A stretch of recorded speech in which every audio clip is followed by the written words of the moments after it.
ميزو الشامي، وحشنا يا ميزو، وحشنا يا كابتن ميزو، يا كابتن مصر عالمي، يا بتاع اللوايح، يا فاهم انت، يا مقطع السمكة وديلها خاربها انت.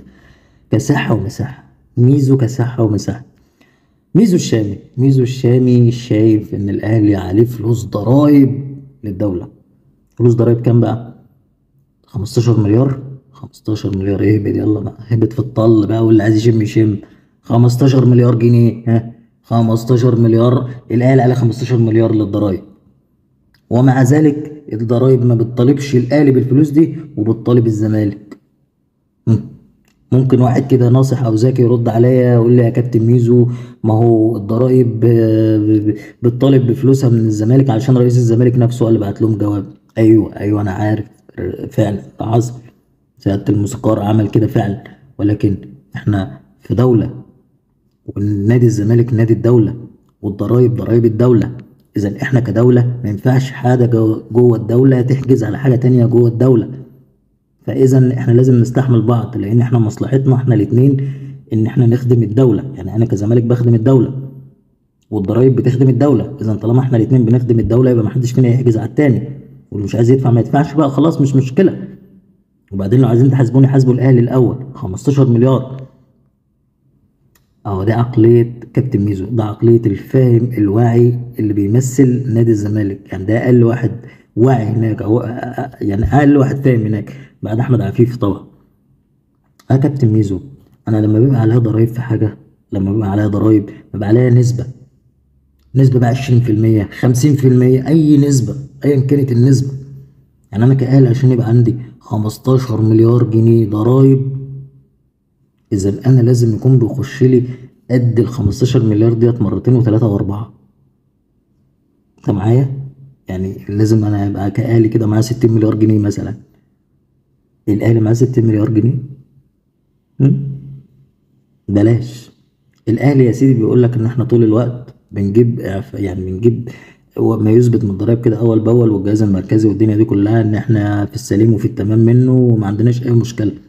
فانت عايز تثبت العكس، تقوم تعمل ايه؟ ما تهبطش هبدايه كده وتقوم قايل لي ايه؟ اصل في ورقه في وزاره معرفش بقى وزاره ايه، وزاره الضرايب. يعني وزاره ايه؟ وزاره الرياضه؟ الرياضه ملهاش دعوه بالضرايب. وزاره الرياضه ملهاش دعوه. طب وزاره ايه؟ طب فين الورقه دي؟ طب الورقه دي بتقول ايه؟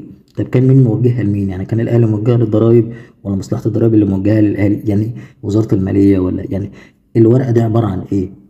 اللي بتقول ان في 15 مليار جنيه، والورقه دي لما طلعت في وقتها، ده بتقول في 2017، ليه ما حدش اتكلم عنها؟ يعني في انهي خبر نزلت في جريده ايه مثلا؟ يعني هو اي هبد؟ يعني انت بتهبط كده في الطل كده مثلا، ولا عايز يشم يشم؟ يعني هي ماشيه معاكوا كده يعني؟ هو الاهلي ده يعني لازم اقول اشمعنى وخلاص؟ ولو ما لقيتش حاجه اهبد يلا، ما ايه انت، ما فيش مشكله. إيه يا عم؟ ايه يابا يا حبيبي؟ يا جدعان احنا عارفين ان انتوا مستواكم في الهبد متعودين عليه، بس مش للدرجه دي. والله ما للدرجه دي. يعني انتوا وصلتوا للمرحله دي، انت عايز ايه تاني؟ عايز توصل لايه تاني؟ الناس بتتريق عليكم، الناس بتضحك عليكم. عايزين توصلوا لايه؟ والله بجد عايزين توصلوا لايه؟ الدنيا يقول لك ما ينفعش الدوله مؤسسه فيها تحجز على مؤسسه تانية. يعني انا مش فاهم، ما ينفعش ديت، انت جبتها منين؟ يعني ما ينفعش اللي هو ازاي؟ يعني ما ينفعش. يعني انا ليه انا كاتحاد سكندري مثلا، او كنادي المصري، او كنادي المقاولين، ما انا نادي تبع الدوله، ما ادفعش ضرايب مثلا فالدوله ما تحجزش عليا؟ ولو حجزت اقول لهم لا ده انا نادي وطني، ده انا نادي جوه الدوله، ده انا بخدم الدوله وبقدم لها لعيبه. والحق بيجي ازاي من وجهه نظرك؟ يعني مصلحه الضرايب لما ما تحجزش على حاجه جوه الدوله، امال مين يحجز؟